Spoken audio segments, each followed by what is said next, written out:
Hey, good morning, everyone. I'm so excited to be here bringing Conker to you guys. This game was relatively popular among the Rareware 64 games, but is like the least popular probably among like the DKR, Banjo, DK bunch.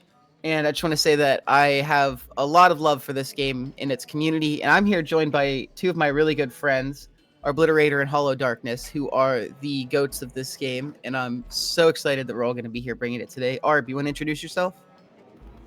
Hello, I'm Arb. I've been playing this game for way too long.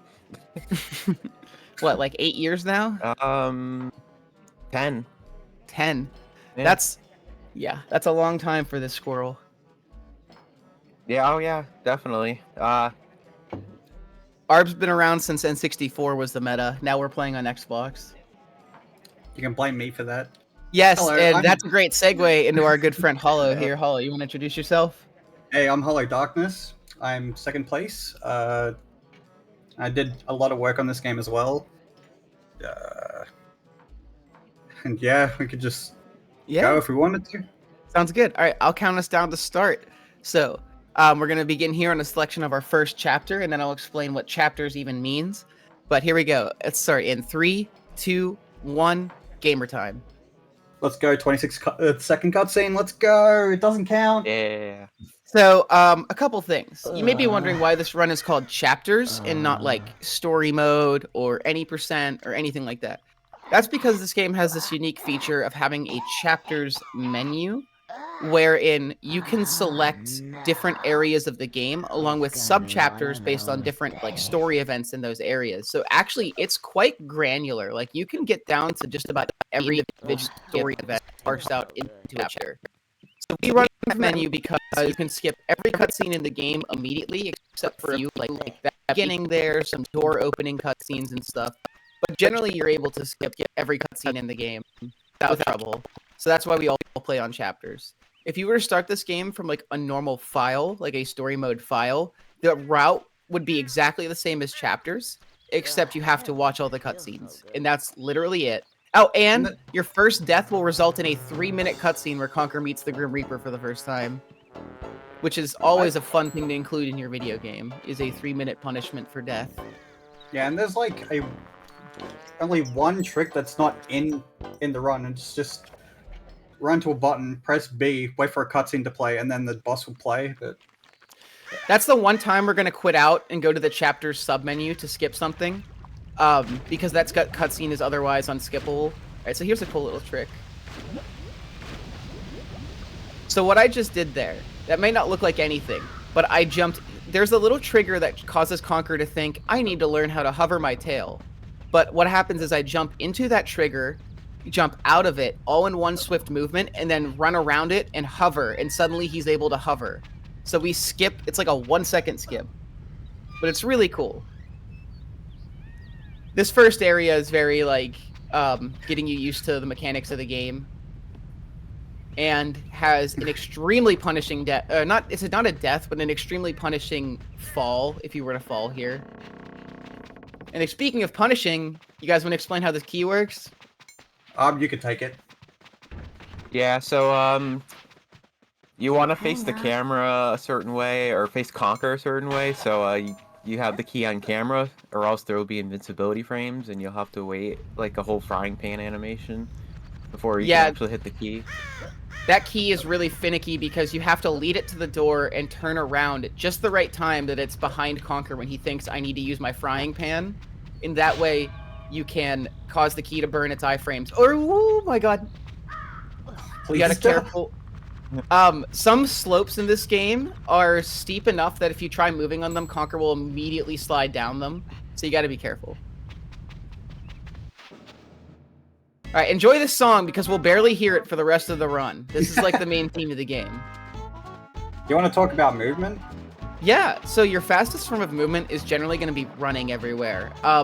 But there are certain terrain types which slow Conker down just by being on them, so you actually want to jump through them. Like, we just jumped through this sticky, like, honey-like terrain. But there's a lot of different terrains, like there's mud, there's poo. You want to jump through shallow water. But unlike Banjo-Kazooie or DK64, there's no like easily abusable movement mechanic, so we're just going to be running everywhere. Now, this hive, fun fact, can be skipped, but not on this version of the game. So now I just want to take a minute to talk about what we're playing on. This game was released on N64, and is still playable on N64, but we play on Xbox 360, or not Xbox 360, Xbox One and Xbox Series consoles through Rare Replay. Rare Replay is a compilation of Rare games that was released around 2015, containing Conker, Banjo-Tooie, and a bunch of other like Rareware games of the 90s and early 2000s. Grabbed by the Ghoulies is on there. And it's like in my opinion, is definitive way to basically experience this game. You get extremely stable frame rate, extremely fast loads, really quick cutscene skips, and basically the only tech we lose from N64 is some calibration strats involving the N64 stick, and those only save maybe a total of about a minute, which is dwarfed entirely by just the pure stability saves coming from the Xbox. It saves about 2.5 minutes in load times over N64 to use a series alone. N64 is incredibly laggy as well. Yes, the FPS is never running at full speed. It reminds me of DK64. You're almost always lagging in some fashion. One section of the game is really like a slideshow. It's not fun to play at all.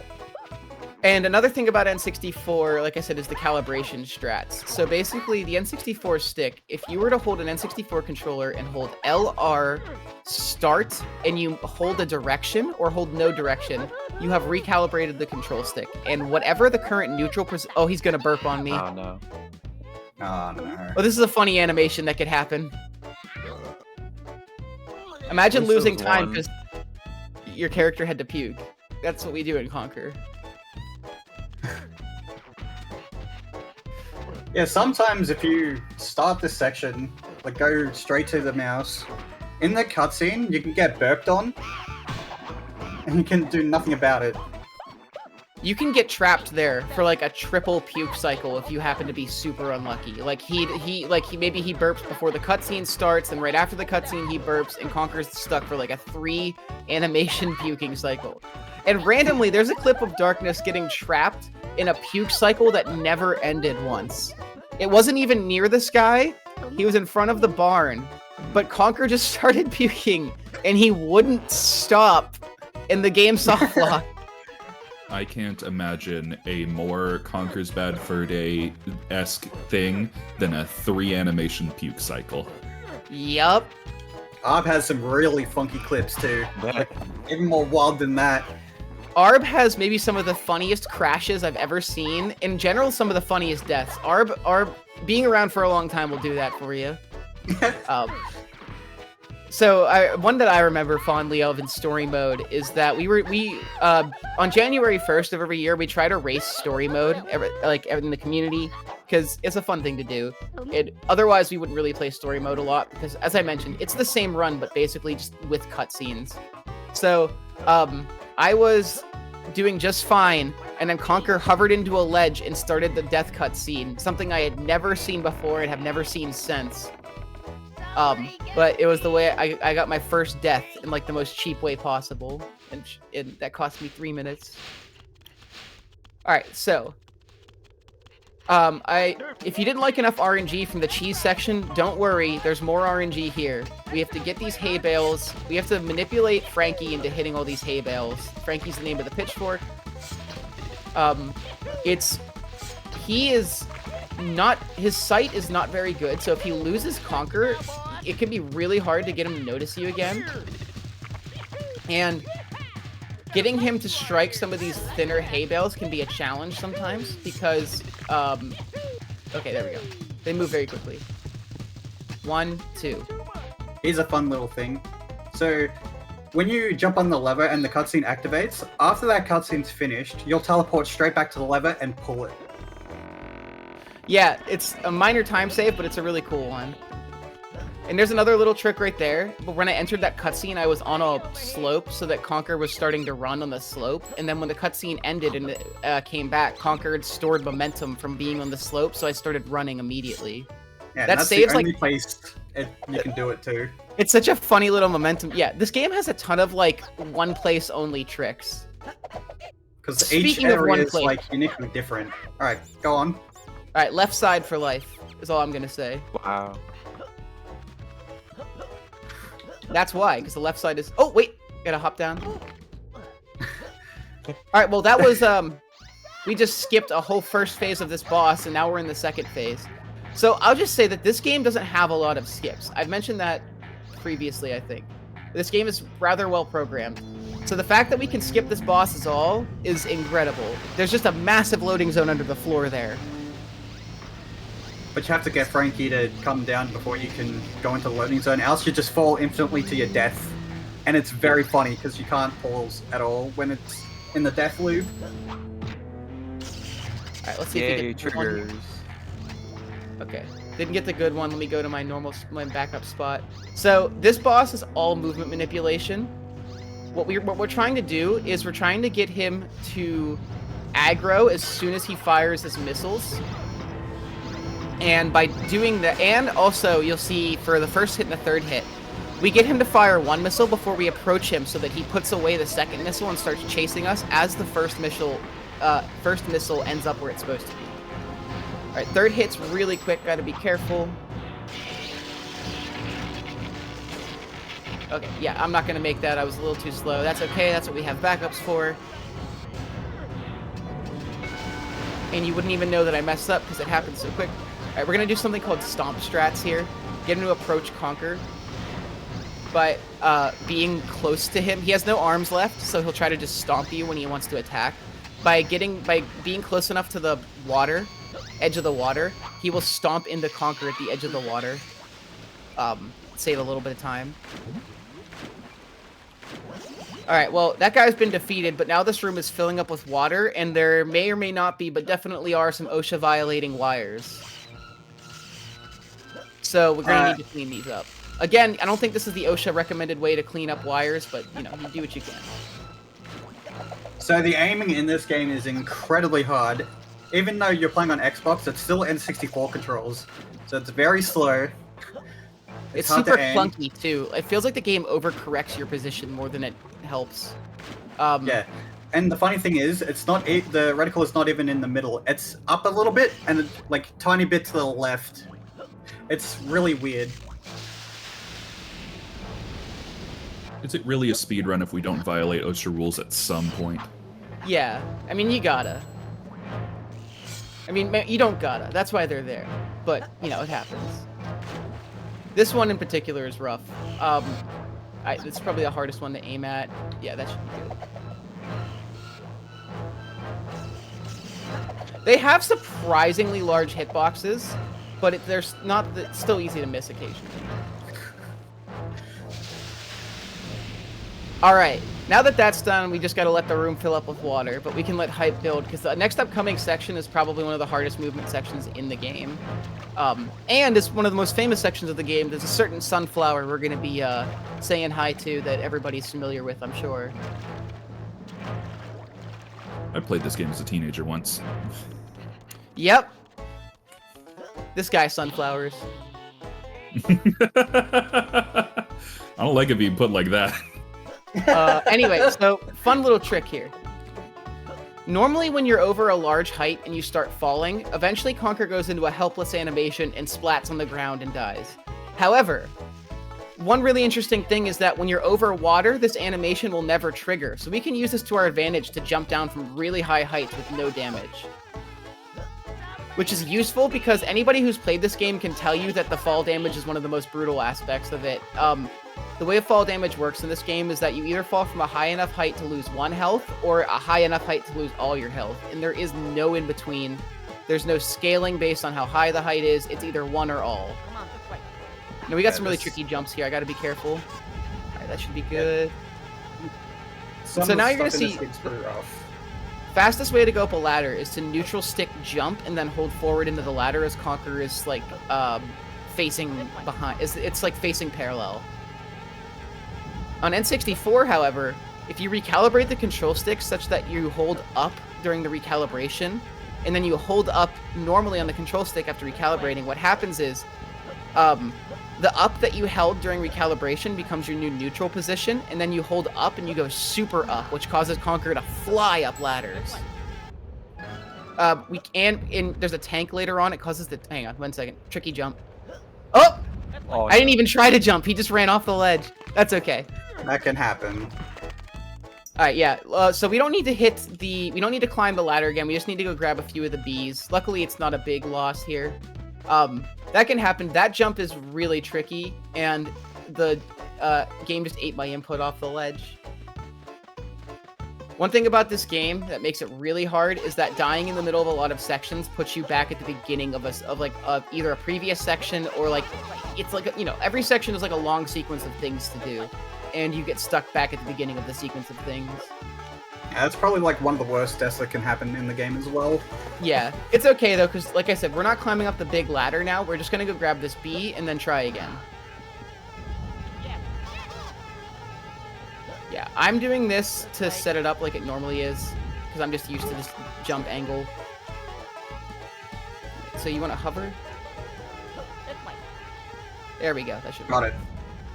So that's a really scary jump because we have to do 1 to health of fall damage, and land on that really, really not so friendly ledge. There's certain heights that look like it works, but don't work, so you have to be very careful with that jump.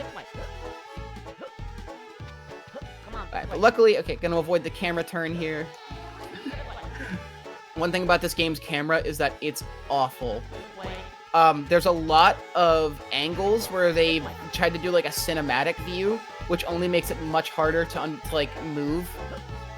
And the game loves to swap randomly between dynamic angles. So, yeah, it can be really brutal. You're gonna see me holding down on the C stick rather, which zooms the camera in on Conker and allows us to readjust the camera in some of these really ugly places. And there's the sunflower. We just needed to grab the money and go. But that's the hardest chapter of the game done right there, Barn Boys. We start the run with that, and thank God we do, because I can't imagine if I had to do any of that in the middle of the run. Alright, well, now we go to a part that the speedrunners just loathe. But first, one thing to note is that this section is slightly faster on N64 because of recalibration. By recalibrating on these ropes, Conker will zoom up them, probably saving about 1.5 seconds or so, just here alone. And you'll see me jumping. This is terrain that slows down if you try to run in it. And there's a bowl and a big field. That's foreshadowing for later, but first we gotta go turn a dial here. Gotta avoid these poo balls, because these poo balls cause Conker to go into such an exaggerated falling animation, it's ridiculous. It's pretty bad. Alright, we need to turn this to empty the prune juice, which, you need to do, of course. It's gonna do the same hover trick over water. Oh, notice how Conker's running with his head, like, kind of cocked back a little bit? That's how you know the bull is chasing you. See, look, now the bull's chasing us. So when you get pinned, we usually try and, like, double tap A or, like, press it in a time to get on the ball quicker. Just a little animation cancel or whatever. So this bull kind of has a mind of his own. We have specific ways we want to be approaching this section, but the bull can kind of disagree. Alright, so I jumped in the water there to reset his aggro so that he starts chasing Conker a little bit faster. But we want him to T-bone this wall so that he gets stuck, and then we can use him to strike the cows. So, something we didn't mention yet is the number 3 plays the most prominent role, is maybe the star of the game besides Conker. There are 3 cows, and you have to hit them in an increasing number of times, from 1 to 2 to 3.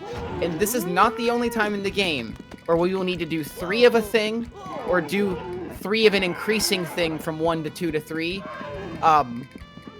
That is literally all over this game. So many of the puzzles revolve around do thing but 3 times. So I'm waiting for the sound of the cows pooping there so that I can turn around the bowl and quickly ram into them, which is a sentence that you can say during the Conker's Bad Fur Day speedrun. I actually have an incredibly funny story about this part of the game when I played it as a teenager. What's that? Do tell. So I was playing this with my brother, and of course we were laughing at the situation. And in the other room, I think my grandma was watching like a TV show or a documentary or something, and literally as soon as the cows start drinking the prune juice and have to, go, there's just some line on the TV says, and it turns out that scientifically, prune juice is not a laxative. Oh my god. It is the greatest coincidence of my life. The game also, like, they're trying to, like, disprove the game's comedy, dang. Yeah. SMH, some people can't appreciate comedy. So one thing you'll notice, too, I'm trying to strike these cows as early as possible, which is why I'm trying to, like, put the bull in a position that I can strike slightly before. Again, he has a mind of its own. Sometimes when you're holding straight back, the bull will flip like that. And other times, he'll decide to just, like, turn in the most awkward way possible. You have, like, no control over what he decides to do sometimes. Alright, going for a skip here. Yeah, not getting it. So, one, and the only disadvantage to playing on Xbox 360, or I keep saying when to say 360, on Series X, is that there used to be a skip here, where by holding A in the loading zone after the bull, Conker would jump on the first frame of entering this area, and it was super free. Like, all you had to do was hold A in the loading zone. And Conker would jump on the first frame of this area, hover out of bounds, and you could drop onto this money right here, saving like 20 seconds. However, the game loads so fast on Series that a trick that was free became like a 2-framer. So now it's really hard. So that's one of the only downsides to the game having faster loads, is that tricks like that suddenly became really difficult. Alright, this part has incredible music. If you know, you know. If you don't, you'll find out. We need to roll poo up the hill. Here. Yes. And we need to roll, you guessed it, 3 of them. You gotta watch these dung beetles, because when they get too close to Conker, they'll attack you, and obviously they're all on cycles, so getting hit by one will mess up the cycles for later ones, and then basically ensure that you've lost a lot of time in this section. So you need to be careful.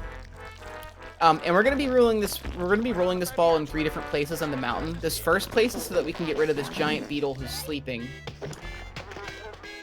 And, oh, another thing is we don't take fall damage from falling in the poo here. Conker's head will get stuck for a second, but he'll never actually take damage unless you fall into a part that isn't poo land. I'm zooming in the like a wet area. Yeah, it's kind of, exactly. It's like a wet area, I guess, according to the game. This is the grossest speedrun commentary of all time. Oh, it's gonna get better. Oh, yeah. So I'm also zooming in the camera here to keep the beetles off screen so that whatever their last thing that they did is gets stored for a little bit. It's like I stored this guy in the tunnel so that he would stay in there for just a bit longer so I could run past him. Because whatever's, like, when they're on camera, they're actually moving, and when they're not on camera, they're not.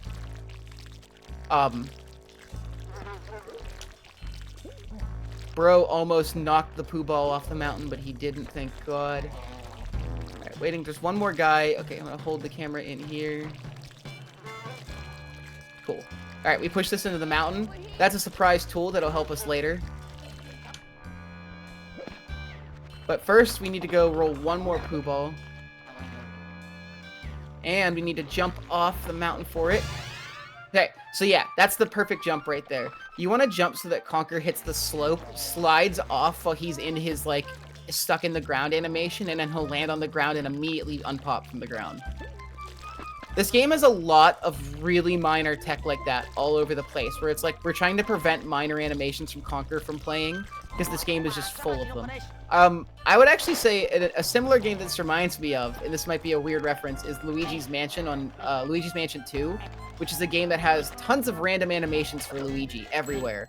And half the game is trying to mitigate the fact that these animations can play in random places, so you have to, like, stop Luigi from playing animations all the time, because there's so many of them. It's the same thing here. Conker is a very well-animated chap. Alright, welcome to Bat's Tower. This is my favorite skip of the game is coming up. A skip that I like so much, I made the tutorial for it. We're gonna climb Bat's tower, the eponymous tower rather. And the thing about it is we're not actually gonna climb it, but we will get to the top. So first we need to go. Yeah, suspense. How does that work? Well, you see, there's two parts to this skip. The first one is a small cutscene trigger skip. So we're gonna skip the game triggering a cutscene with some bats by jumping around it. And then we're gonna jump here, hover into the wall, and go inside this corner. And hey, look at that, we're up. So, how does that work? The answer is that comes from a system meant to not break the game.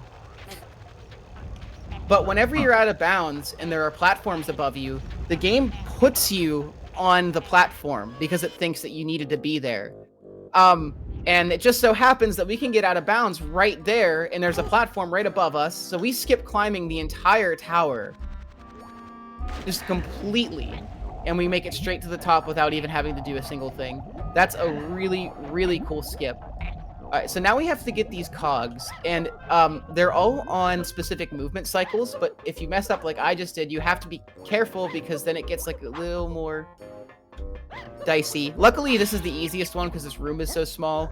The other two are going to be more of a problem, but they shouldn't be, hopefully. They move it. Guess how many cogs we've got to collect? Oh, that's right. Yeah, you'll never guess. Is it Totally not 3. 3? Totally not 3. Totally not 3. Ignore the fact that there are 3 pegs on the wall.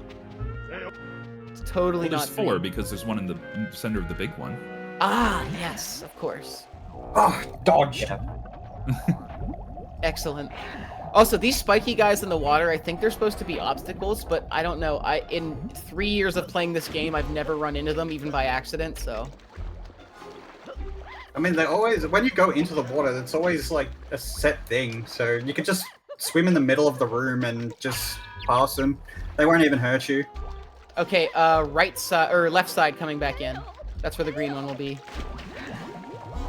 So, we grab the blue, we let green run, and because we let green run and run away from the room, it, like, deloads the cog for a little bit.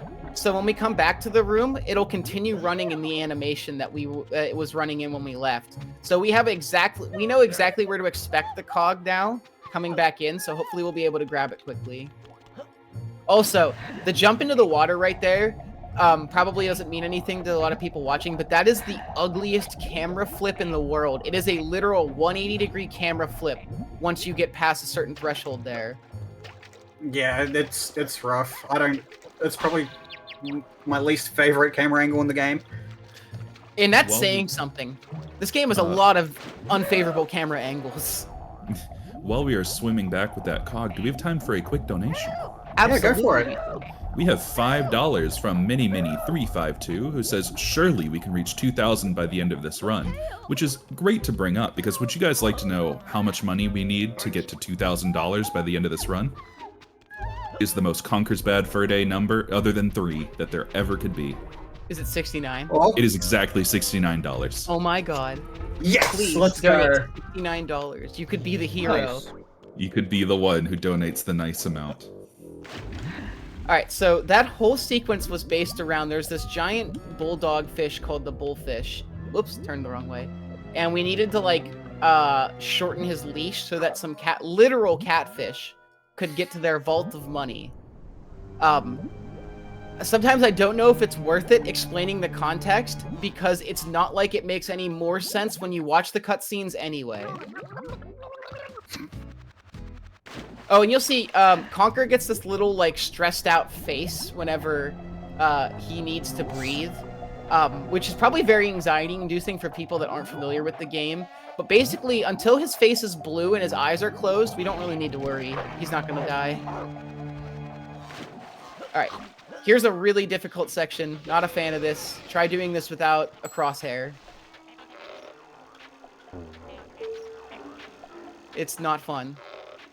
Alright, so we need to spell the secret password to open this door. Now, what kind of crazy password would you need to open a door?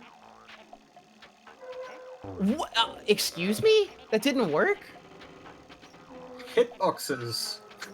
Oh, that triggered the That- letter below it. Okay. This is why I don't like this section. Sometimes it's so simple, and you're like, wow, I don't know why I have trouble aiming. And other times it's like, this is harder than a frame perfect trick. What? Okay. Okay, we're gonna get him this time. There we go. Yeah, let's go! Yeah. First And try. I fired too early. For that one. Don't worry, it's fine. We got him this time. No, it's okay. The hitboxes are really small. It's hard. Yeah. And they hit from, sometimes they'll hit from really weird places, and other times they won't. So it's super, feels inconsistent whether or not a certain shot will go through. Welcome to Clang's Lair. What is Clang's? It's these guys. These fish swim around in all of the tunnels of this area and are on global cycles the moment you enter. We cannot make a movement mistake, or we will lose a bunch of time to these guys biting Conker. And I do mean like a minor movement mistake will be the death of us here, because we are on such a specific cycle. So we need to do a quick air refresh here. Yeah, you'll see that we're right on schedule. There's a Clang that's behind us kind of right now, so we're good here. We need to... This part is maze-like for people that aren't familiar with the game, but luckily for us, it's actually really simple. The game highlights the path that you need to go to with these big, colorful lights, so it's hard to miss, really, where to go next once you know that. Just go left every time. Yeah, it's just left. Another quick air recharge. Now, if you had enough health here, which I don't, you could do a very risky swim from the green tunnel to the yellow tunnel without refilling your air, and you will most likely make it all the way to this air refill right in front of me. However, you will lose at least 2 health, because it's really hard to make it otherwise. So, if you have the health, you can go for risky swim, but I never do, so I don't typically. But we're past the majority of the Clangs now. We're heading to the next part of the game. Yeah. So with this chapter, we forgot to mention that we really do not get chocolate at all. We can't really get health. There's only one area that we can get health, and it's when we entered the room to do the combination. But that's about it.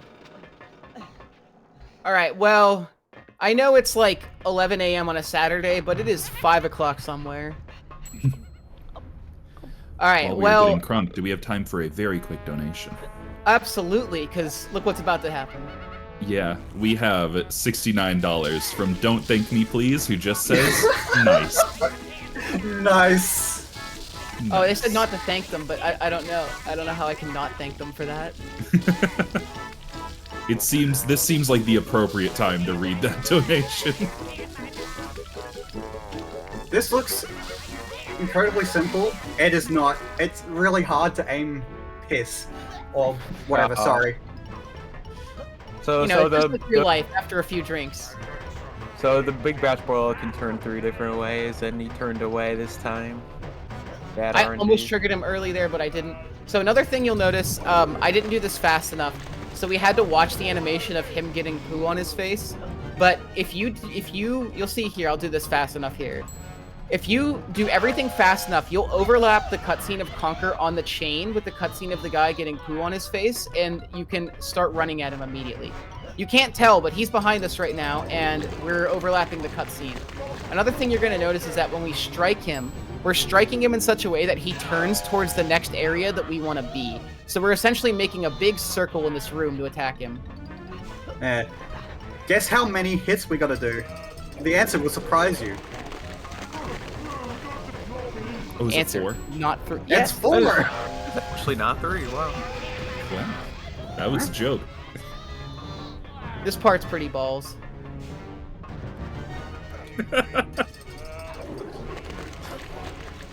But luckily it's over. So now we got to worry about these fire amps. One guy is over here, and he likes to, so they can randomly decide to attack Conker while you're rolling the balls here. If you hear them say, hey, look at the furry guy, that means they're going to try to touch you. I think they just said that. Oh my god, leave me alone. Yeah, the insta random. I hear my dog barking downstairs. I don't know if you guys can hear that in a microphone. I apologize if you do. I don't think it's coming through. Cool. I can hear it a little bit, but it's not that bad. Oh my god, how did I jump into that? Okay, we're almost out of Bat's Tower now, and so I was told before the run, but we had a donation incentive to sing the Great Mighty Pooh song. Not sing, I'm not going to sing it, but to let it play. Normally we skip the cutscenes. And we bet that incentive before the run even started.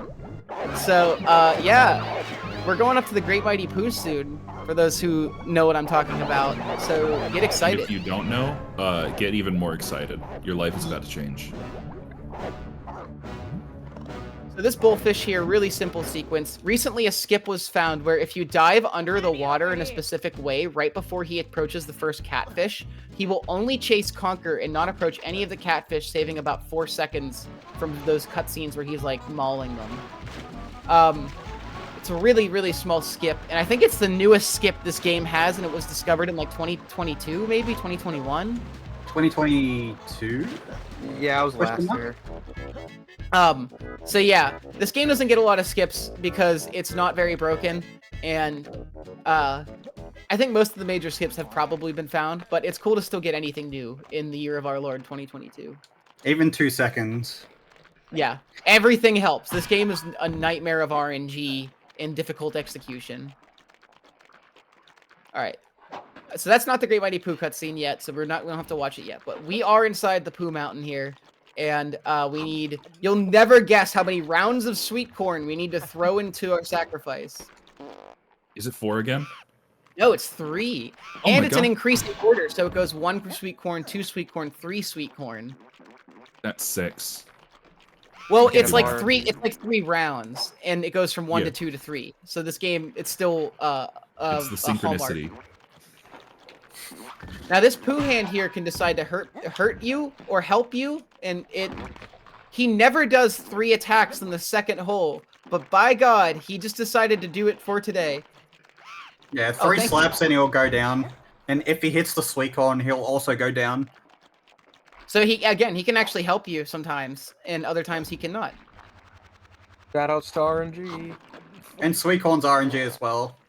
Yeah, which way they decide to move and what they do at any given time is RNG. Saw that coming. Nice. Yeah, this area in particular. never had that so the happen Pooh hand before. should come up right about now. Nice. That happens a lot. What? Yeah, I knew it. Yep. That was too good to be true. That's okay. Again, this part's like you have to expect a certain level of RNG in this particular part. Consistency is not a word that you can use to describe this game. Okay. Let's grab the last guy here.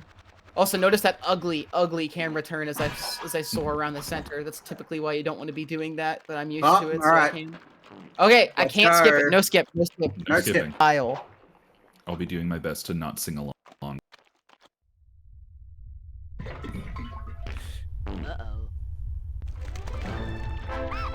I think they partially made this song just because one of the guys on staff could sing opera.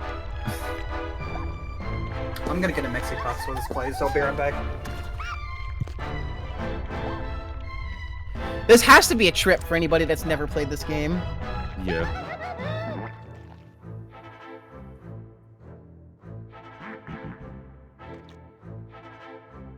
Me. I am the great mighty Pooh, and I'm going to throw my shit at you.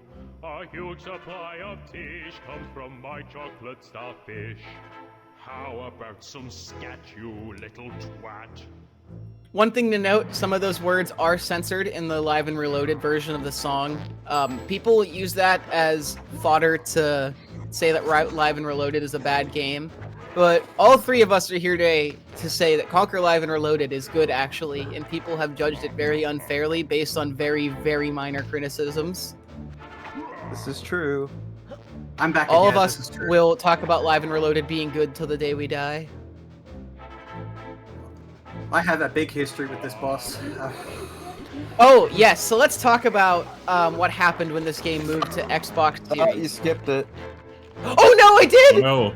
Time to replay the whole series. Okay, what do I do? What do I do? Do I die and let him... Chapter. I'm just gonna die. I'm gonna die. Nice. Skip do the first section real fast, and then let the second section play. I'm so sorry. That is just what they call muscle memory at play. That's okay. We only need to do one extra hit. That really isn't gonna waste that much time. And we gotta let the song play. So, fun fact, there used to be a soft lock here that Rare patched out on the Series console, where the Great Mighty Pooh would just freeze up on this first hit, and he would never open his mouth. The song would also start playing if you pause the game. That's how you know you got it. Okay, no skip. Don't skip it. No skip.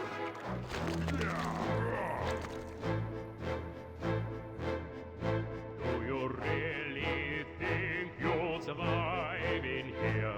You don't seem to know which creek you're in. Sweet corn is the only thing that makes it through my rear. How do you think I keep this lovely grin? The designer who made his model must have had a really fun day. Oh yeah, when this game was like pre-patched or whatever with the GMP softlock, it took me like 5 hours to figure out what was going on. Yeah, because they would get here, and then the battle just wouldn't work anymore, and you couldn't throw toilet paper into his mouth to continue the fight. And the song would keep playing even if you paused the game. That's how you know that you got the soft lock. And that entirely came about because the level was loading way too fast. How did it get fixed? It got fixed because Arb made a viral tweet about it. That's the only way we could get it fixed. Shoutouts to Rare for fixing it. Yeah, thank you, Rare. It was pretty bad for 6 months.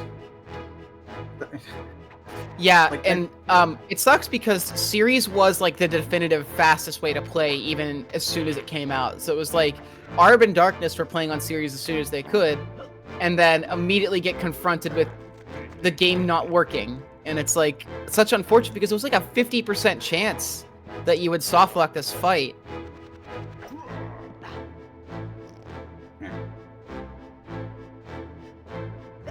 No skip. Oh, my finger was literally on the cutscene skip button.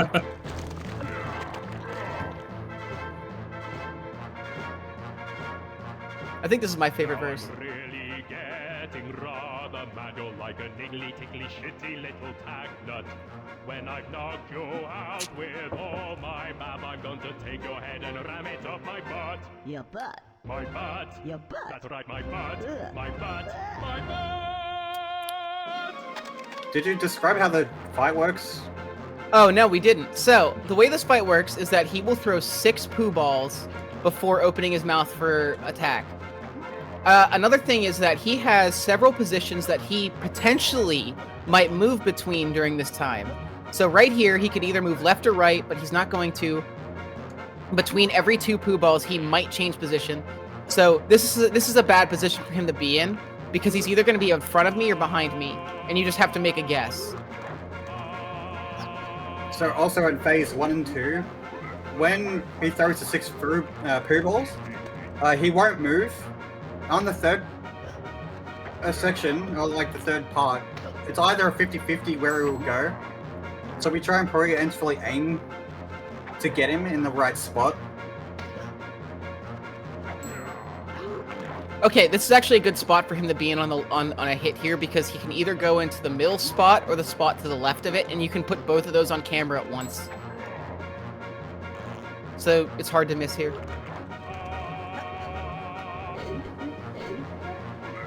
You gotta, if you want to be efficient with these toilet paper throws, Conker throws in a bit of a weird arc, so you actually want to aim slightly lower than where you want to throw. So you got, if you want to be optimal with it, you gotta like do that.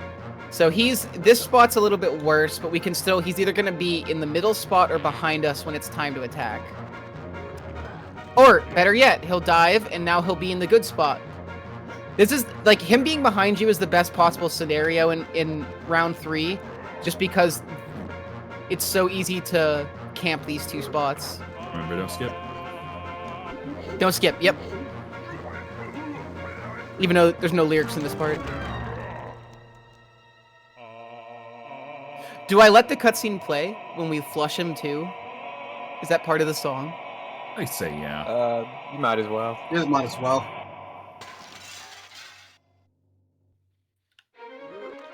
Oh, this part's really cool, like the instrumental. It's such a genuinely good song. Like, Right? they wasted no effort here. I like that they have the lower brass constantly making splat-sounding notes during this. Mhm. So we want to jump through this terrain, as noted before. Poo terrain is slightly slower to run through. We need to grab this money before Don't skip. flushing him. Not skipping. Ah, you cursed squirrel, look what you've done. I'm flushing. Oh, this is dialogue from the Wizard of Oz, by the way. Yeah, what a wild reference to Tossie. Little squirrel like you could destroy my beautiful clagginess. Oh, I'm going. Oh,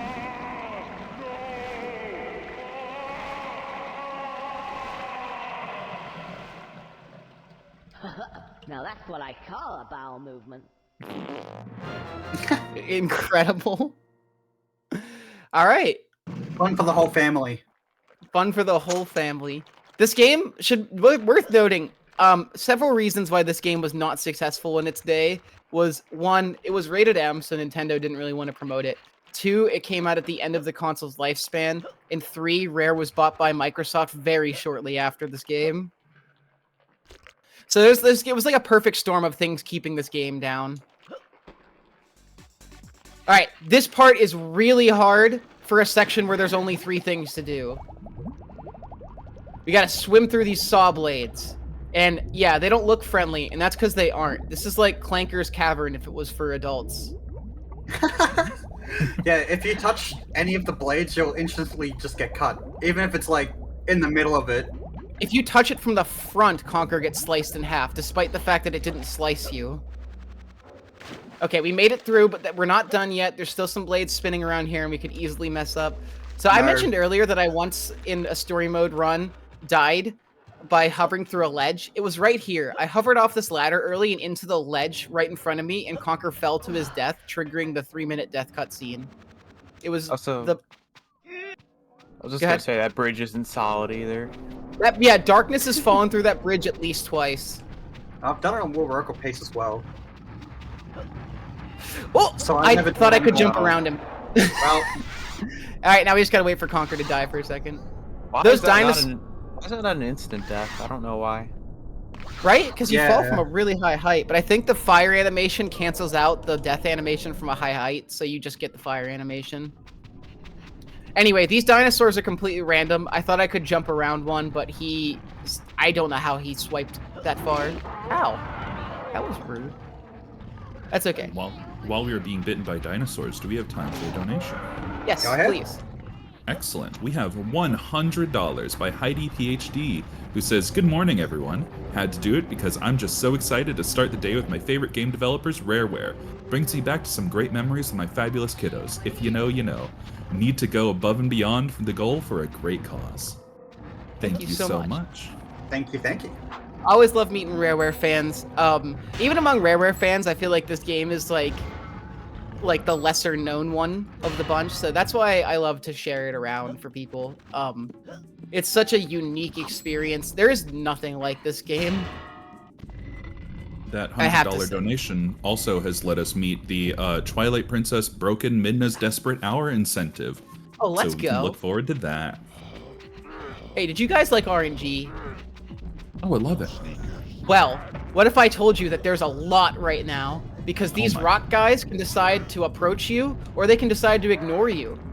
And it looks like they've decided to take the... Oh, God. Oh no. This is an unusually high amount of rock attacks. They have woken up and chosen violence on this second day of wrath. That $100 donation sent them over the edge. So, those rock guys are super, super, super random. I try to run and activate all of them before grabbing this guy to push, because that will get them up and away from you for the most part, but it's not a guarantee. They can just decide to do that. And they, in fact, did decide to do... What? He can push that away? Yep. Yeah. I've never... That's why we push it to the side. I've been playing this game for 3 years. How did I not know that? You wrote the tutorial. I wrote the tutorial. Oh yeah, shout out real quick. If anybody, wants to learn this game and thinks that there's a lot that they need to know, we have a handy written tutorial that is many pages long with lots of visual references and guides by me, Arbliterator, that we wrote over the course of a year, sometime around 2021. And if you wanted to learn this game, everything you needed to know is in there. But better yet, we're all friendly blokes, and we're more than happy to help anybody that wants to learn this game. All right. Do you have like a speedrun Discord that people can join or We- something? Yeah, we do. Yeah. We do. All right, wait, let me see if we can avoid the... Did he avoid him or did he eat him? He ate him, I think. Ate him. So, we're gonna do what we call starve strats here. This dinosaur wants to eat these cavemen, but we can actually avoid that by playing with his AI. Also, listen to these cavemen scream, because it's gonna get more messed up the more of them that we skip. So yeah, that's called starve strats. We skip him eating the cavemen, because we walk at his max distance, and we approach. We're at literal we're at like the end of his radius of sight, and that causes him to just approach Conker instead of eating the cavemen. This saves like a bunch of time, actually. You knew a baby dinosaur could be so blind?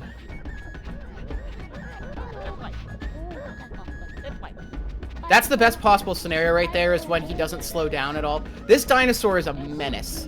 Absolute menace. He totally gets what happens to him. So, Oh, thank you, the thing about this finding that, by the dinosaur is way. that despite these 2 giant eyes, he can barely see Conker, apparently. Because he will get lost extremely quickly. And we gotta watch, especially right here.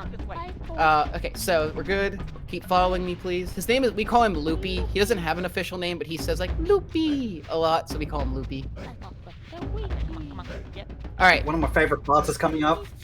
Yeah. Me too. Why Knowing are what we? happens next? What is wrong with you people? We gotta press this button for a very specific reason. Don't worry about it. So the starve strats he's been doing is, it looks simple, but it's pretty hard. Yes. So- Walking at the edge of his radius is more trouble than it's worth. Also, listen. Listen to them screaming. It's so messed up.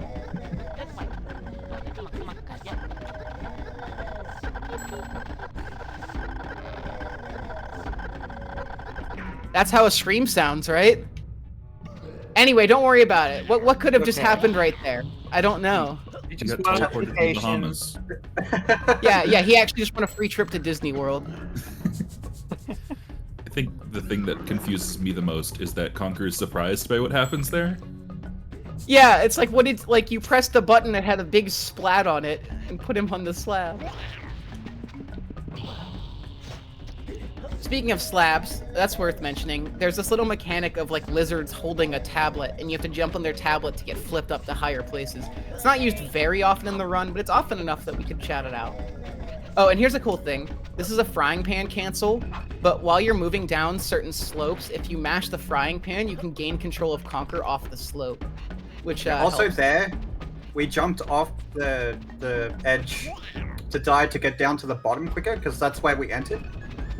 Yeah, the game wanted us to run through the mucousy dinosaur head, but actually if you just enter the next room, the trigger will start for where you're supposed to come from anyway. So we don't actually have to run through the dino head at all. Now, I bet you were wondering, can we have more follower missions, please? And I got you. Don't worry. Because we've got the worst follower mission after Loopy is these guys. You need to make sure you have you can see at least one running behind you at all times. But there's RNG fireballs in this room that can strike them and slow them down.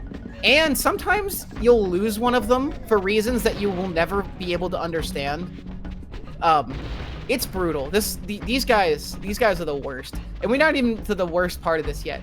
So let's combine cavemen RNG with rockmen RNG to create an unholy baptism here. Because these guys have to kill the rockmen, and the rockmen are also doing whatever they want. They can either decide to kind of just let it happen, or they will fight these cavemen tooth and nail, wasting you hours of your precious time. Not hours, I'm exaggerating, but it's not fun. Oh, and these cavemen, or these rockmen cannot die until they've been hit at least once by Conker's frying pan. Before I go in here, I'm gonna grab health. Oh, I didn't need it? Okay, never mind. Get your Yeah, drinks that's right, out. I just died. Yep.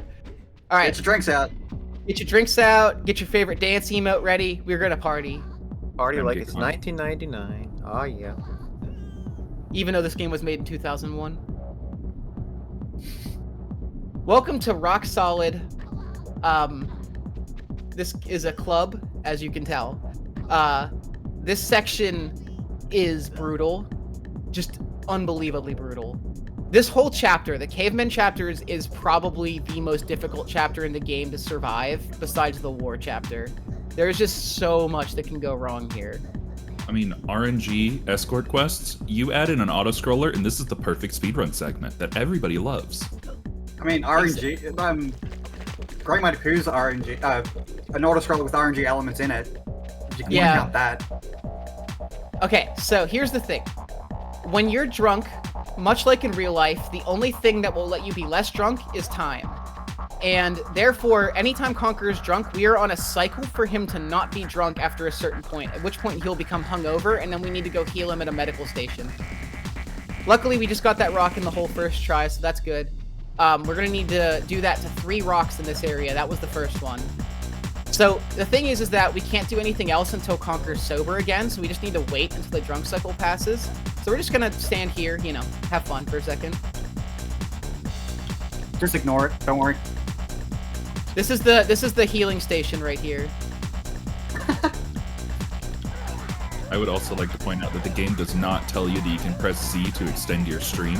No, it does not. No, it I was doesn't. stuck in this area for a very long time. There is a problem with this game where it over-explains the first, like, hour and then tells you nothing after that. That's why, as part of the guide that we wrote for speedrunning, we went through and listed the controls for every possible movement section in the game, like Bat Conker in a tank, when you're drunk, because the game doesn't tell you, like, half of the controls. Did you know that when you're on the lava surfboard, if you hold Z, you can take tight corners? I didn't know that until I started speedrunning, because the game doesn't tell you any of this. I still don't do that. Yeah, you don't really want to do it when speedrunning, because it'll slow you down. But, I mean, that would be great to know for a newcomer, because that part's brutal. The worst... I'll talk about when we get there. Okay, we got 2 rock guys we need to get in 1 drunk cycle here. This is the hardest part of Rock Solid right here. This guy can be really annoying, but it's the one on the other side that's the real problem. This guy is always in the same spot. It's just sometimes that happens. Oh, yeah. It's a combination of approaching him from a bad angle and the camera being really bad when you go into the peeing mode. Sorry, what I was gonna say is you want to be as straight as you can be when you're putting him in.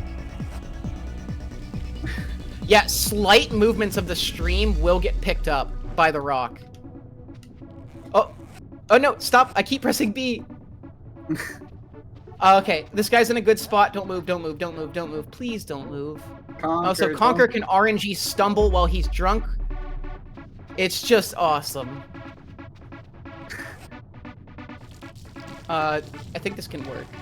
No! Come on, you're right there! We just lost a minute. Yeah, unfortunately, now I just barely missed it, so we need to get sober, then immediately get back to drunk, and walk over to that guy and start over again. It's okay, That's we're why... having a party anyway. Yeah, this part's so hard because messing up on the first guy gives you, like, no time on the second guy. And the second guy is the important one because he has RNG positions, whereas the first guy doesn't. The first guy's always in the same spot. The second guy can be in really disadvantageous spots. Like, this is one of his worst spots right here. The only way to get them to move is to pee. Oh, wait a little bit. But it's better to pee on him. Yeah. It's better because peeing forces them to actually move, usually, whereas, like, waiting isn't a guarantee. Conker is decidedly very drunk this morning. And this guy is just being incredible. Excuse me, sir, could you please go into your good spots? Thank you. Yes, like that. Once Oh again, my god, look at that! how crazy the noob. commentary for this game is. It's better to pee on him. You know, when you're just angry at this speak. game, it results in such sentences like, I'm pissing so bad today. So good. How can you even say that angry after a while? I can't pee today. I can't pee today. Alright, well, we get hired by the mob to kill all the cavemen. That's all you need to know there. This bomb is on a 1 minute and 30 minute sorry, 1 minute and 30-second timer. That you can't see in this version. In the Xbox version, they add a literal timer, but in this version, you're just kind of like left wondering how much time is left on the bomb. And we're gonna fall down here because it's faster. Shout out to Benja, one of the runners of this game, who was killed here by an RNG fireball, the one that you just saw pass by me. It hit him while he was on this bridge, and he exploded with the bomb in his hand. Something that happens extremely rarely, but it was really funny, and I'll always remember it, so shout out to Benja. Immortal got it as well. Immortal threat, yeah. Immortal threat. So one thing about this mouth is that it's actually easier than it looks. As long as I hold forward and don't slow down, like, you will make it through this tunnel every single time without worrying about the cycles. Oh boy, here we go. Yeah, we've got the hardest section, probably the hardest part of this whole section coming up. I don't know, I feel like I've said that already about Rock Solid, but this whole, I just can't stress enough, the Caveman chapter is brutal. Every part of it is a potential loss for the run. Okay, I gotta focus here if you guys want to explain what's going on. Bob, you wanna chip in? Sure, So maybe yeah. explain like the general thing and then explain lap skip. Alright, Yeah. so we gotta whack the caveman that stole your money in the cutscene. So there is a really hard trick here called lap skip where you can get them early and skip the final lap because you go to the right at the end. But it's really difficult, especially on Xbox. Yeah, on Xbox it's like even the top runners are wondering if they're gonna get the trick that day. On N64 it's basically free for people that know what they're doing. Yeah. And also, if you die in this race, the dino positions are even worse because they're on a cycle. Yeah. I skip the cutscene as soon as possible too because the dinos start as soon as you enter this area while the cutscene's playing, which means that story mode cycles are different too than the cycles that you would normally get in chapters. It's a mess. Luckily, we got all of our money. As long as I don't die, we're out of here.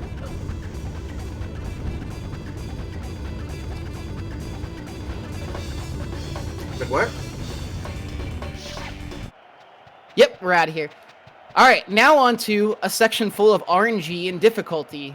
Imagine that in the Caveman chapter. So, we've got a much more toothy version of Yoshi chasing us.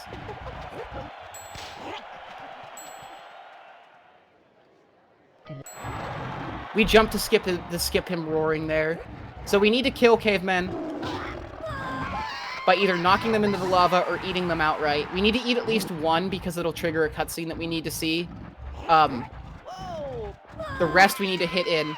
But the problem is that they're RNG, right? So it's kind of based on whether or not the cavemen are close enough to the ledge that you can smack them in. But if they're not, you just want to eat them. And there's another layer to it because Fangy, that's the name of the raptor, can decide to do whatever he wants. Wait! Oh, yes! Oh, unfortunately, you tracked onto that guy. Oh, yes! Oh! Let's go! That's The incredibly quintuple! That is so rare. It is possible to get them all in at once in that other wave.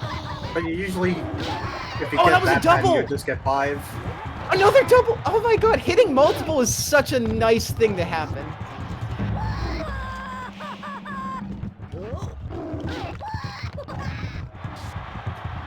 So, yeah, So here, just there's a 5 specific phases. strat we want to do here where we... Yeah, like that. You always want to keep at least one caveman in your mouth to avoid from Fangy from like. Otherwise, he will randomly go find a caveman he wants to eat and like go and nab them as opposed to smacking them. All right, this part is kind of ass. So we put him in a certain position. So when we bite something like this, after the cutscene of this, he'll go immediately back in front of him and can do the bite again. But first we have to wait for him to like charge up an attack, and we're essentially stun locking him. Yeah, when he toes us, you can hit him.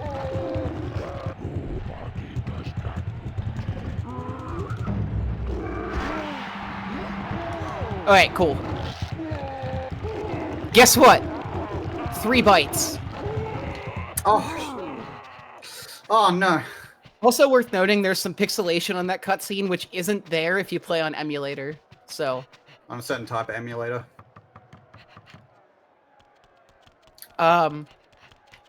Guess what? We're done with the caveman section. Also, that Fangy was really good. Yeah, that's really good. That was one of my best Fangies ever. I'd be surprised if that wasn't a gold. So now we're heading out of here. That's basically mid-game done, and we're heading into the later game parts here. And we're gonna have some friends show up all the way from the beginning of the game that we gotta go fight next. Yeah, the second half of the game is drastically different from the first. Yeah, this game ends so differently than where it begins. Like, it's so, like, I have that feeling when I do full speed runs. It's like, it's actually crazy to go from point A to point B in this game. Alright, so we're gonna go for a tricky jump here called Hive Jump. But we want to grab some money. Whoop! And we need to do a very tricky jump to do it. Let me see if I can do this correctly. Nice. Nice little You can dive extend your station. jump a little bit with a dive there. Need to mute that. My Alexa's making noises. Okay, so earlier in the game, we had to steal the hive back from some wasps, and we need to do it again. But there's a caveat. We gotta be the one to kill them this time. So where they spawn is set. That's fixed. But They spawn if in a come very out- specific pattern. Yeah, It's gonna be up, or it's gonna be left, middle, right, left, middle, right. Now, I might look like I'm bad at this, but the only person capable of hitting them as soon as they come out is Tass. Yeah, bullets kind of like drift behind to hit them. It feels really strange. Like I still, even 7 years running this game, I still don't know the hitboxes of these things. They're very finicky, yeah. If it looks like I'm missing shots, it's crazy because... Oh, wait, I forgot we were doing the next phase. So, after the first phase, they start spawning the normal way, like left, middle, right, but in, like, a circular pattern. Yeah, unfortunately, so once you lose track of where you're aiming and they're moving around, that's all random. I ran out of bullets. Or RNG in it too. If you're good, you shouldn't need to reload in this section. But I'm yeah, bad then. Yeah, Arb is maybe one of the only people I think that can do this without a reload. It's risky Usually to do it happens. in reload. Usually happens once. Actually, they were pretty favorable, all things considered. Oh yeah, we could extend the clip by just tapping the button instead of like holding it as Yes, well. you're gonna see that too in a later section with guns, but I actually pump the trigger as opposed to holding it because it wastes less bullets, and that will keep us from reloading as often. Same DPS, deep mag. Alright, gotta be careful here because I can get stabbed by the bees after exiting the hive if I move incorrectly. Cool.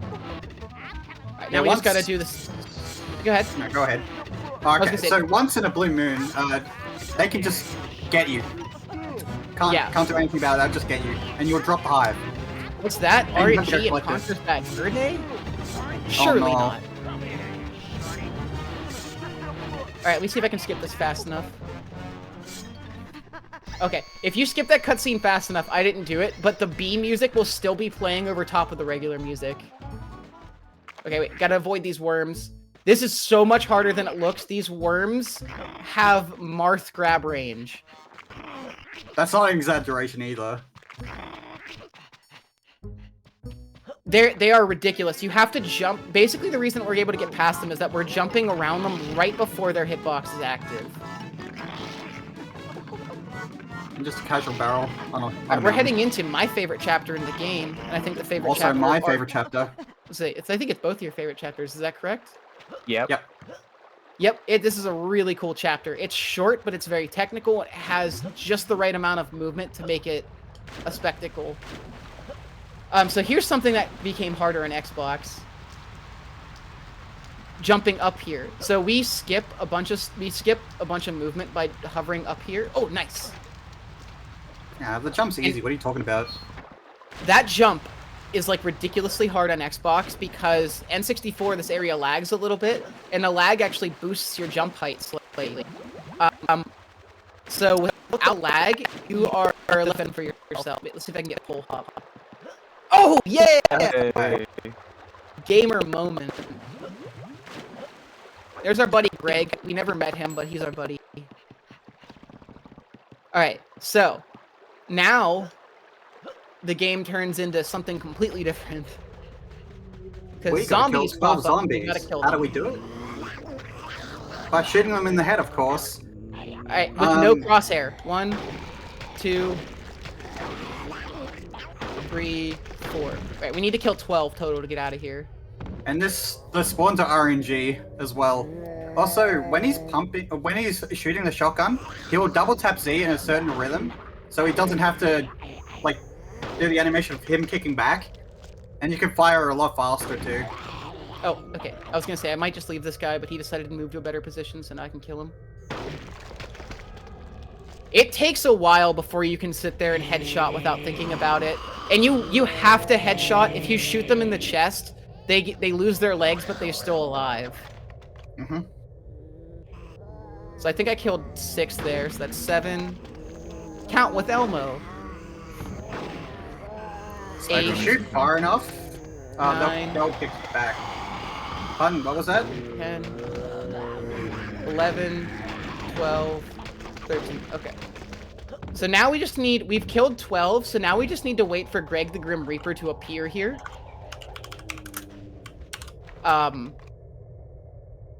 Which he takes a very RNG amount of time to do. If you look at the last zombie despawn, they can come faster. Oh, and now he appears. Yeah, that can also happen. Ah. Okay, well, we're not done. We have to get past zombie worms now. Oh, whoops! I forgot where that guy was! That is so bad. Okay, that's okay. Whoa, camera, please. Yeah, I forgot where that guy was. I do super safe hovers around them. Basically, it's easy to remember. These guys appear anywhere between, like, white stone. When this path goes from white stone to grass, they're always at the junctures, if you notice. Except for the first one, where it's just stone. And we're gonna go around this guy and into the mansion. Alright, so absolute banger alert. Now we're a bat. And we have to throw 6 villagers into a meat grinder to satisfy a vampire squirrel. So this is the most technical part of the game, in my opinion. Absolutely. Controlling this bat takes a while, and the way it works is that you have to do a series of structured, like, lifts and dives, because his diving speed moves him further horizontally than his normal, like, flying speed. So we have to do a series of dives in order to get anywhere. And we gotta be careful. There's a lot of RNG associated with these villagers, because the ones that we're not grabbing will throw stakes at us, which hurt us and can cause us to drop villagers that we have on hand. The only villagers I'm worried about is the ones in the entrance. The ones in the entrance are pretty bad, but I've gotten sniped by these guys before. And yes, we are using poo as a means of incapacitating them. In case you're wondering. The Xbox remake of this game includes a very interesting first-person camera for when you're aiming the poo, and that's all I'm gonna say. Yep. Can confirm. Oh! So What? we're gonna collect a total of 7 villagers, and sometimes they can have superhuman aim. Yeah, I've never been hit by that guy in my life. But the good thing is despite what you might think, they're not RNG. They're very consistently in the same places, as long just what as they you're doing the do. same thing repeatedly, kind of. It's all movement manip for these guys. That's what Except they for the do. ones It's in the front. random. The ones in the front do whatever they want. And we're gonna Yeah. get to them in a second.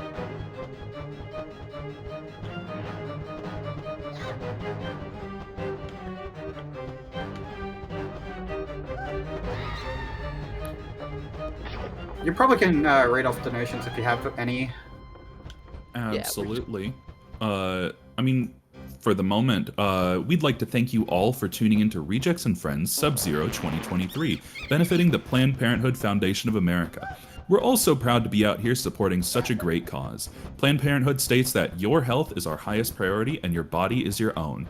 Planned Parenthood does a lot of good in this world, and their mission affects many members of the RAF community, so it's our privilege to help them out. You can lend your support by typing !donate in the chat and following that link to donate, and any support is extremely appreciated.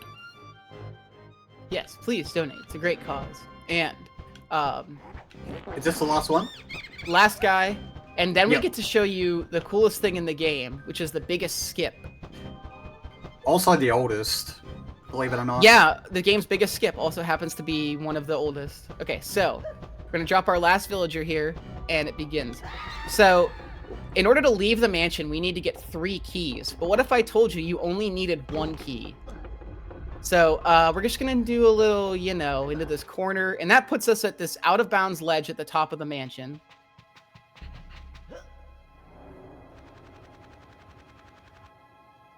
Easy. Yeah, as mentioned before, if you're out of bounds and there's a platform above you, you'll just teleport straight up. So that's how we got up there. That out of bounds is really, really easy. It's just a matter of just high jumping into the corner and you'll just get in for free. Getting out of bounds is the easy part, but actually maneuvering to the lever is the main challenge, because you have to hover. It's like the skip that we did in the barn, but it's like it's a jump that's up from just high enough that if you can do it, and you can do it correctly and still die. So it's very height based, and the fact that you're dealing with the game's graphics going crazy because their out of bounds sections are a nightmare. But here's the thing: we grabbed the 3rd key, which triggers the door. So we don't even need to grab any of the other ones. We're done here. It's literally a miracle this happens. And this was maintained in the Xbox remake of all things. You can also skip to the 3rd key in Xbox. It's one of the only glitches that the Xbox version still has, because that game is almost essentially glitchless. It is a completely different way of doing it, though. Yes, it's a completely different glitch, but the 3rd key still triggers the door, so we're still able to do that, which is really cool. Oh, if you look at some of the graves, they have some funny names on them, like Mr. IP Freely, and Mr. R Soul. What a guy. My best friend right there. Gotta watch the So camera here. So we drop in a certain way to make the camera not flip. Yeah, the camera there. This game has millions of ugly camera flips, and we're doing everything we can to avoid them. And we're rolling on this barrel to head to a familiar area, actually. You haven't seen this area since the beginning of the game. And believe it or not, this money right here has been there since the beginning of the game. It's always there. You just can't grab it until right now. But yeah, here we are. We're back in the first chapter, which is hungover, and we're going to head back into the main hub because the biggest chapter and penultimate chapter in the game is coming up. Also the hardest chapter. You know what's like really funny about this chapter? Oh no. When your inputs get eaten on the log, I agree. That was funny. That, and also it's like the second hardest movement section in the game, and you have to do it twice. Shoutouts to having that happen and still getting world record. Arb has had world record with a number of funny mistakes in it all the time, like dying in a section right at the end of the game or something like that. This is not a game that you can expect a clean run of. There's so much that you have to rely on going right, and some really difficult execution. It's not the kind of game that you're like expecting like a run where excuse me, dude. That is never. Okay, I gotta be serious now. That can't happen twice. Yeah, it's not a game where you're expecting a clean run, I say as I fall off of a huge ledge. Okay, we're just gonna pretend like that didn't happen. Oh, one more thing we can mention. Arb once got an up warp here to my left and ended up at the door to the next area. We, to this day, have not been able to replicate that up warp, and we're pretty sure it was a cosmic bit flip, but we don't know for certain. Cosmic raids. It's so funny. I learned about cosmic ray bit flips in my computer science classes in college, and then I start speedrunning, and I find out about this whole Mario 64 up warp, and I'm like, oh my god! It's like the pointing meme. It's like, I've heard about that. Man, today is not my day for jumping. Okay, so there's actually been this barbed wire fence in this hub the whole time, and a locked door behind it. We're finally going to get to go through it. If you want to try to jump over this without hovering, it's one of the hardest jumps in the game. No lie. Yeah. Alright, so we've got two problems here. One, the power is out. And two, there is a giant broken plane blocking our path. So how are we going to get rid of it? We're going to manipulate TNT gremlins to stand next to it, of course, as you do. There are these dudes holding TNT barrels that we're going to guide to their goal to help explode this giant plane here. We have to take them down two separate paths, each with their own sets of challenges. The first path we're going to take them down has landmines everywhere. These little guys are spider landmines. Get too close and they explode. They won't necessarily be a death sentence if they explode, but it usually is a problem if they explode. Like, you don't want to be getting close. You can still avoid them, like, ruining the run, but you gotta be careful. Alright, so there's one more set coming up here. Gotta wait for it. It's right about... yeah. Alright, we gotta weave through some right here. This is tough. Their radius for activation, like, we're, like, right at the edge of it. Okay, that's cool. That's the first guy done. And now we got this weird electric eel. So in order to turn the power back on, we're going to guide an electric eel through, you guessed it, 3 hoops. I don't understand this eel, to be honest with you. He seems to spawn in a somewhat random way, and also has times where he's like, what is he doing right now? He's not following me? I got it. Oh. That was so goofy. Oh, let's see if he can I get away before he bites me? No? That's okay. Yeah, like I just said, I don't understand this eel. Sometimes he behaves like normally, and other times he is the bane of your existence.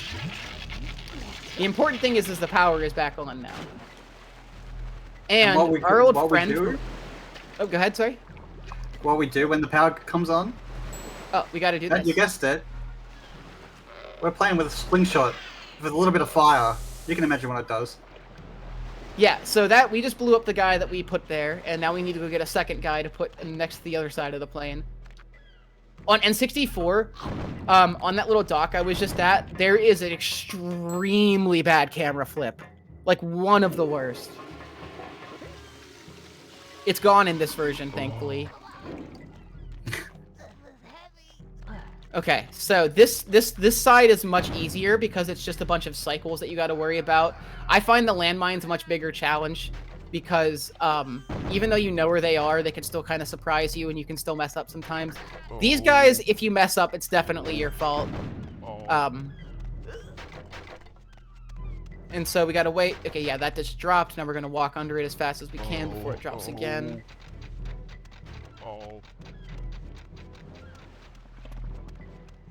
Alright, now there's 2 more ammo crates. We're gonna wait for this one to shift lanes here before moving.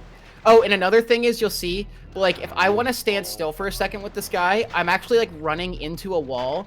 Because you don't want to... if you let go of him, you have to rebuild the speed of the pushing speed.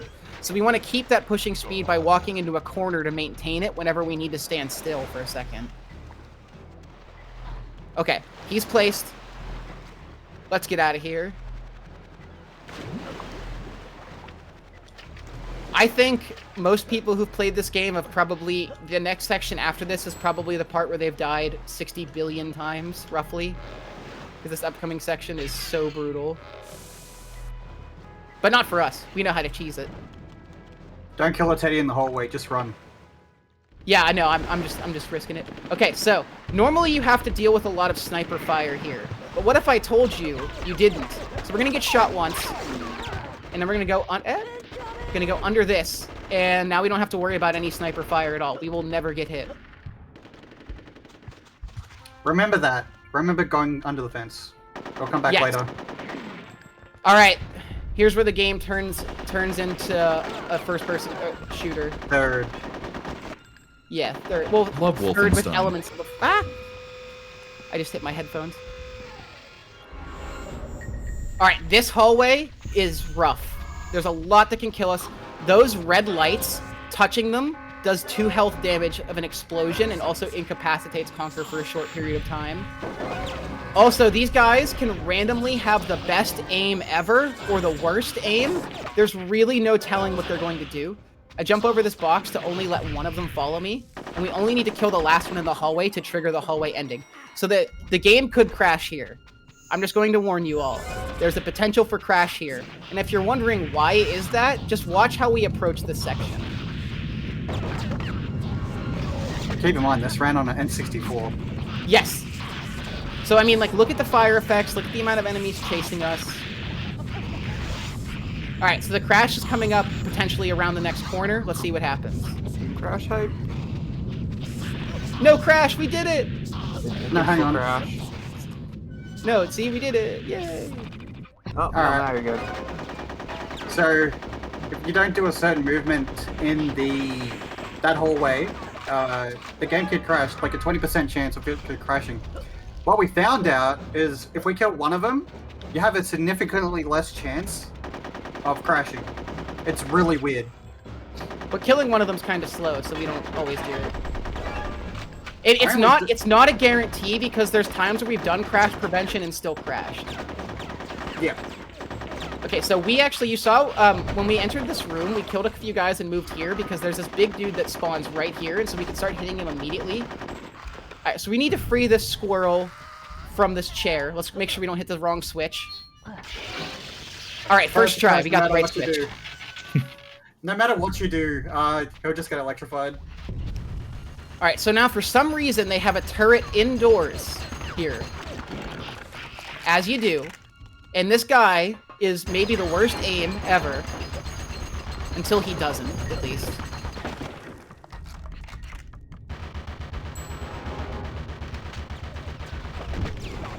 Alright, now, the game wants you to be in this turret to do this next section, but all you need to do is get in the turret to activate the section and get out, because all the teddies die in one hit here, so it's better to get out and just start shooting them, because this gun is easier to handle than the turret.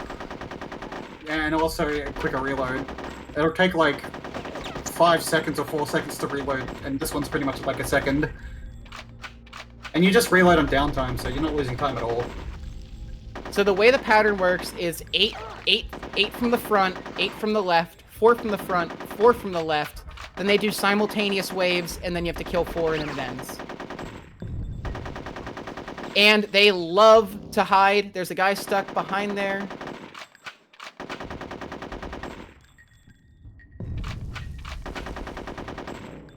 Also, there's a big random shout-out. pause in here, too. Big shout-outs to the era when you could make a game on a Nintendo console with a major portion that is just a protracted Saving Private Ryan reference. Yeah. Right? Yeah, it's incredible. There's they literally recreate the whole like Normandy beach landing scene. Like we didn't show that, but like it's like nearly a 1-to-1 recreation of parts of Saving Private Ryan. Like Conker sees like dudes like picking up their own arms and stuff. It's so amazing. And again, like This game starts in like a funny little forest area talking to a scarecrow, and it ends in an extended parody of Saving Private Ryan. I believe Oh there's no, a it ends in a Matrix parody of the portion. Matrix and the Alien. Matrix, Not even yeah. there. Alien. Yeah. The last half of this game is a lot of references. Yeah. And it's like I like how incoherent the game is when we play the speedrun because we're skipping past all the cutscenes. It's like the game is already nonsensical, but then it's like, what are we doing? We're just running from set piece to set piece. Alright, gotta be careful here. There's one guy with grenades we need to kill immediately. Alright, welcome to the worst follower mission, because Rodent, much like Loopy, despite having these big glasses, apparently can't see. And he'll RNG stumble or RNG get away from Conker at random points. Let me check my health. All right, I'm gonna go for a funny thing here that I pioneered, which is launching Rodent if it works. Not worth it in my opinion. Yeah, there he goes. He got launched. Watch in front of us. He should drop at any second. Yeah. That is a very RNG dependent strat because he can decide not to be following you whenever you do it, but it saves a few seconds. Yeah, I'm a top runner and I don't do that. Yeah, I always go for it because I'm a masochist and like to ruin my runs. And it's But there's also a I just like reason. I like having a strat that I pioneered in the run, so that's always fun. But I helped come up with a bit of the setup to do that first launch, and I timed it against, and I found that the launches will run about as fast as the two good launches can go about as fast as the best RNG you can get on the set. About a second. It's like a second slower or a second faster than the best RNG you can get from Rodent in this section. So it's pretty good if you can make it work. Yeah. Unfortunately, like, you can see that you're at the mercy of the NPC here. So, we gotta shoot out 4 locks, pretty easy. But what comes next is the most brutal thing in this game. So, there's what's the percent chance of dying here? It's pretty high. It's like 6 billion, I think, roughly. 90 or something. If you get shot in this section, you are going to die. It's just how it works. You cannot make it to that door if you get shot. Conker gets stun locked. I have had full health, and I've got shot 6 times in less than 2 seconds. It's brutal. This door, I just don't expect to make it. I set up a death warp because it's easier than expecting to make it to the door and being just. While me and Arb are nuts running to the door. It saves time, but it's really, really unlucky to get it. Damage boost here. That's optimal movement through that tunnel there. We jump over 2, then we damage boost through the 3rd. Yeah, for some reason you take 2 damage instead of 1 in that pond, and we can't do anything about it. Because every other one does 1 damage.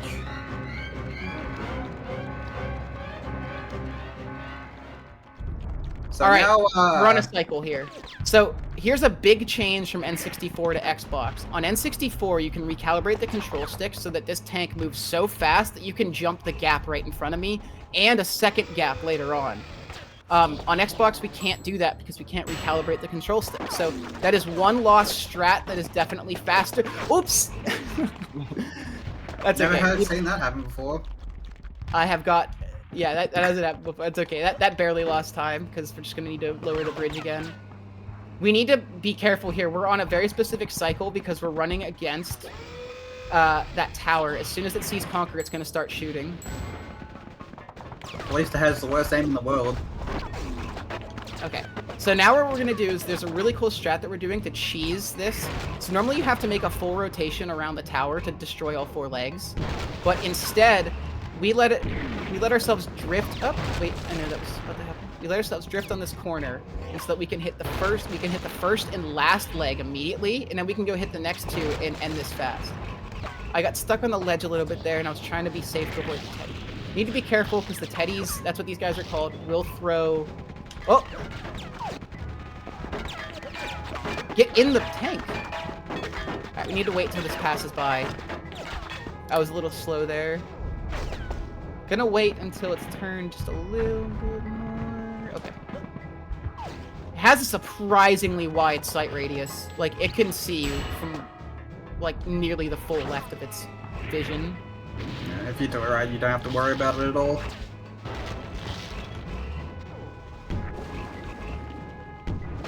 And that's the tank done. Oh boy, my favorite section in the game. All right, so yeah. I have a question. Do you like RNG? Oh, love Because we're about to experience a lot of it. it. Incredible. We also love inconsistent hitboxes. Oh The my hitbox god. is one of those. These might be the worst hitboxes in anything. So, let me just make sure. Okay, yep. So there are some subs in the water, and we need to blow up 3 rounds of subs. 3, 5, and 7 total, or 3, 6, and 6. These subs, hitboxes, are good, as you can see. Okay, that's 1, okay. There are frames where you cannot hit them. They're actually invincible. That one's invincible, I believe. Oh, never mind. When I'm moving, it was. Okay, that's 3. So- Clean hits on these subs are like a sight to behold. It is so much harder than you might think it is. Yeah. The water eats 90% of your missiles. There's a really funny thing about the subs as well. You see how they bob up and down? We gotta connect the shot either like the lowest point or the highest point. Everything in the middle does not work.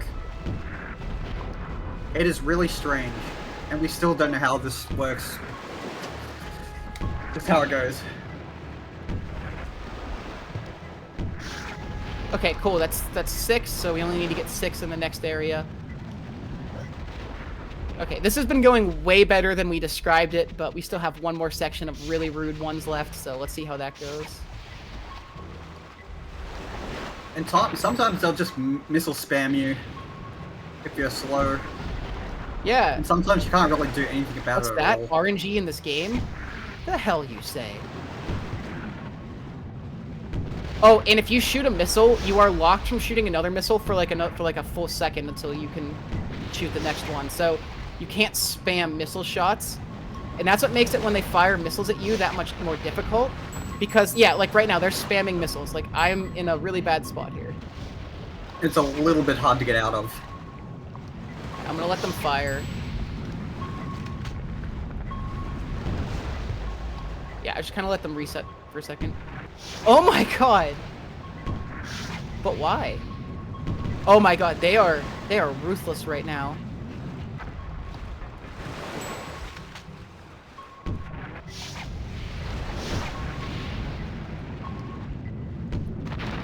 First And one's like gonna be, you want to put the thing away, but you can't. Yeah, we're caught in a bad cycle right now. Once you I'm pull gonna the go bazooka out, you're Conker real stationary. quick. I'm gonna heal for safety, just like reset some cycles, and then I'll let them fire again.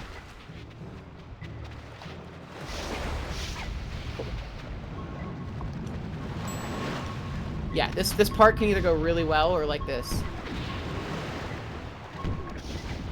Oh my god! His missile ate my oh wait, I killed him! What? Yeah, I don't know how to explain it to you. It's Conker. That's all you need to know. Okay, we're out of there. Thank the Lord. That section is just unbelievable sometimes. Alright, now we got a cool boss fight here. So first, I'm gonna walk up to him to lock him in place so that because he wants to walk into the center now, and he's gonna be much closer to it.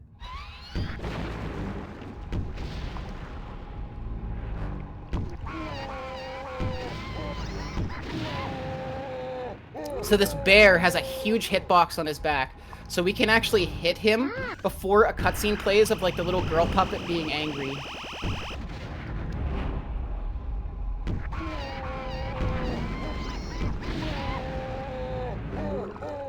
Alright, one more round. Oh, when he's picking up the little girl, you should shoot him. That's what I'm doing. No, I mean when it goes to the next phase, you just didn't shoot. Alright. Time for a hard movement section. I love this section. Practicing it in a run. Yeah. It's stressful. It's not even the lasers either. It's the last room. and you'll see why in a minute. Oh, almost now, really. This last room, we gotta kill 3 guys in, and then get out of here. So you can directly hit them, or they can fly off. So it either takes 1 or 2 hits to kill them. Yeah, see, he flew up, but he's not dead. And the other one flew up, so he's not dead. And now I can't. There's one guy. And since we ran in the room, some other teddies can go through that steel door and come through. But you need to kill the 3 original in the room to progress. Oh, you should just expect to get stabbed there because it happens 95% of the time. So here's one of the most hardest sections in the game. Trivialized. Just go under a fence. That's Yeah, all you need to anybody do. who's played this game should be very upset because that section is brutal otherwise. And guess what? We're heading into the final chapter of the game. We're almost done on Conker's wacky adventure here, everybody. As we're heading into the final chapter, I just want to say thanks for sticking around with us. The game's not over yet, but I've had a lot of fun playing it for y'all today, and I hope you've had a lot of fun watching it. Alright, so... Skip Rodent. One thing that'll tell you that this game was made in 2001, even if you couldn't tell, was the fact that this next part is an extended Matrix parody. Actual bullet time. Yes, we have actual bullet time that we need to do here. So we have 4, not 3, in fact, rounds of guards we need to kill. It's very specific strats every time, but they can randomly hit you too. You'll see too, like, I know where they're going to be, so I have my crosshair ready, like, as soon as I'm in the air. It's harder than you think because you gotta aim with 1 stick. So if you're shaky in a run, like, the top runners are usually really shaky because we're nervous. This is almost impossible. Yeah, it's tough. Alright, so for the second round, we have to get to this immediately because they're going to start shooting now. And we hold the thing here, so we kill this guy. We kill this buddy right here. This guy here.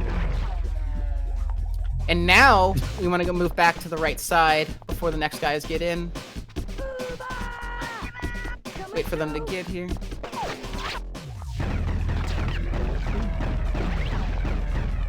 These guys die in 1 hit, but you can keep shooting them after that first hit, but you don't want to because you can actually revive them by shooting them. Like, if they're dead and you shoot them, they can be revived.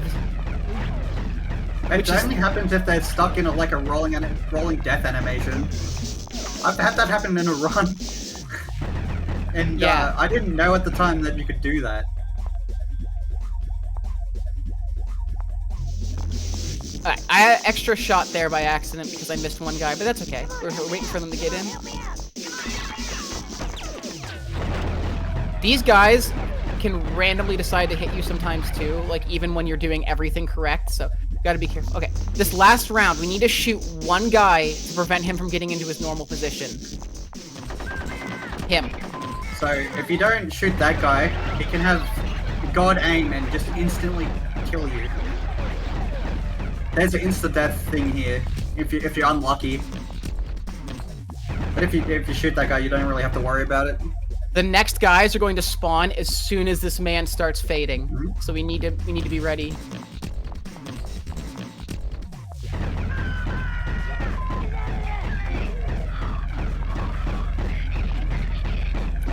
Cool. All right, we're heading into the final boss. Now I bet you're wondering, what could possibly be the final boss in this game? If you don't know it, you're not really ready for it, I'll say that. But first, before we go into the final boss, we have to fight RNG, which is also, I guess, fitting. So here's the real final boss. Gotta get 3 piles of money here. Now, you can hit more than 1 with your frying pan, and use that to stun lock them to make it quick, but that's rare. These bunnies are incredibly hard to hit, so we call that the real final boss. But right now, we're just pulling a lever to open the suit and the airlock. We're gonna get into a suit. and we're gonna fight the real final boss, the alien. So the alien has two attacks. He can either bite or tailspin. Oh, yeah, is it tailspin? Yeah, it's tailspin. Yeah. So you want to bite. When he bites, you want to block. And when you block your bite, you want to do your combo. And then we're going to do some Mario throws. In the first phase, you can hit him instantly.